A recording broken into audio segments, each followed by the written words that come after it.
I'm going to show a couple little things that I found about the Photos app that'll work and little tricks. So this is the, I believe, the default way that things are seen. You've got photos, you've got shared, you've got albums, and you've got projects up at the top. I don't particularly like this view. I go into the view mode and I show my sidebar so I can see what's happening over on this side. I think it's much quicker that way, at least for me. In this particular type of a view, under all photos on the left-hand side, I can zoom in to a particular date or zoom into a moment within that date. If I back out and I make a click, I can scroll through each one of these pictures real quick. And then if I want to go into a particular moment, I just release, and there's a picture. If I want to edit that picture, this is a cropped picture, so it's normally would be full screen. I just hit return on my keyboard. It goes into the edit menu. I hit return again, it comes back out, and I can back out to where I was here. Again, I just hit enter, brings me into this edit menu. I hit enter again, or return, and it takes me back out, and I can go back out. So a couple quick ways to do it. Something else, let me show something that I think is better. So I'm going to go to all photos right there, and I'm going to go into, let's find a good picture to go into.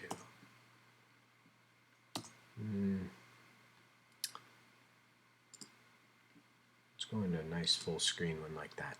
Okay, so we're going to go into that. I just hit return, and it took me into the edit screen. I'm in editing right now. Something I found on edit over on the right hand side, if I choose adjust, if you notice I have all this stuff coming up right now, it actually will remember your last settings, and you can add and remove adjustments right here. So if you go in adjustments and you choose add, you can see I have virtually everything. In fact, I do have everything that they have selected. I can save this as my default, so I chose everything they offer for adjustments, and I saved it as my default. I choose done, and when I'm done, every time I go in and out of that adjustments pane, if you will, it takes me right back into all of my adjustments. I can change my saturation, contrast, I can do black and white. Anyway, a lot of the common things that you've used in the past are in here, including levels, which I think is actually pretty nice because I use levels a lot. I don't tend to use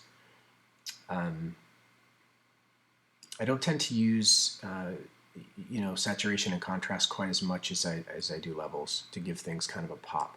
However, black and white is something that I wanted to talk about. Black and white is really nice in photos.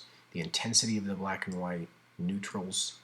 You can do a lot of really cool stuff with black and white in here. That's surprisingly well done. If this is too cluttery, you can click on this little tab and reduce all these things down. Let's go through and I'll show you something you can do that's kind of nice too. Do I have them all? Most of the things are closed. Okay, so I'll choose done, add, save as default, done. If I hit return on the keyboard again and I go back into adjust, it takes me right back to what my settings were before, which I think is nice. It keeps things collapsed. I like to have them all expanded, but if you don't, then you can have them all collapsed. If you don't want to have vignetting in here, just remove the adjustment and vignetting is gone. I like to have everything expanded for quick editing. The editing's pretty powerful. It doesn't do local adjustments, so which is kind of a bummer.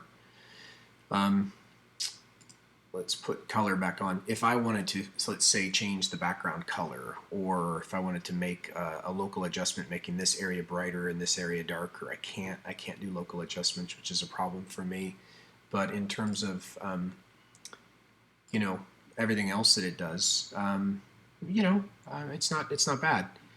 I think that when you change exposure, especially highlights, it does a really nice job. If you look at the sky right there, I mean, that's pushed a little bit too far, but you can make some really nice adjustments that are, pretty powerful actually.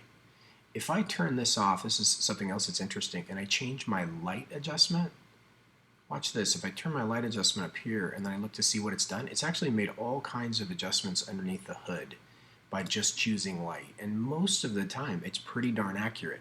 So if you just want to make a quick adjustment to a picture, like maybe this one's not very sharp and you want to sharpen it up, and you don't have it expanded, you can change the intensity of sharpening and you can get it pretty well done without having to go in under the hood and make individual adjustments. Here's another image. This needs some more color. You know, I would probably do a vignette on this. I bring the softness up. I bring my radius up. Noise reduction is fine. Intensity on sharpening, I'd probably bring that up a little bit, or I would just turn that off and I would just bring it up like that. My saturation, let's see what auto does. That's okay, it's not too bad. Let's just look at the light if I bring it up and down. Now that's nice. I like it kind of dark like that, but I would probably want to bring her up, and you can't do a local adjustment. I can't just bring that up.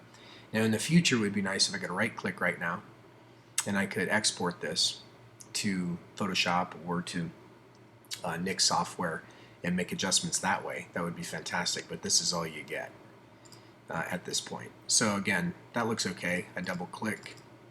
Oops, I'm sorry. Done. And it goes back to this view. If I hit return, goes back into edit, return goes back out.